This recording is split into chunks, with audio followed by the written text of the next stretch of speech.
ఈ ప్రపంచంలో ఆడపిల్లగా పుడితే ప్రాణంగా ప్రేమించే తల్లిదండ్రులన్నా ఉండాలి, లేకుంటే ప్రాణం కన్నా ఎక్కువగా ప్రేమించే భర్త అన్నా ఉండాలి.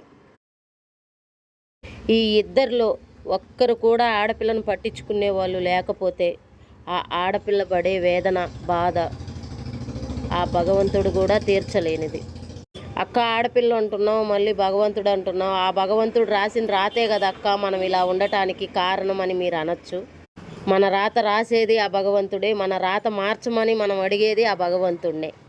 సూర్యుడు చంద్రుడు తన పని ఎలా చేసుకుంటూ పోతారో అలాగే ఆడపిల్ల జీవితం కూడా తన పని తను చేసుకుంటూ పోతేనే ఆడపిల్ల ఎప్పటికీ ఆడపిల్లలాగా ఉంటుంది. అదే ఒక్క పూట ఎదురు తిరిగితే ఆడపిల్లలో ఉండే కోపాన్ని చూస్తారు కానీ తను ఎంత బాధపడితే మనకి ఎదురు తిరిగింది అని ఎవరు అనుకోరు.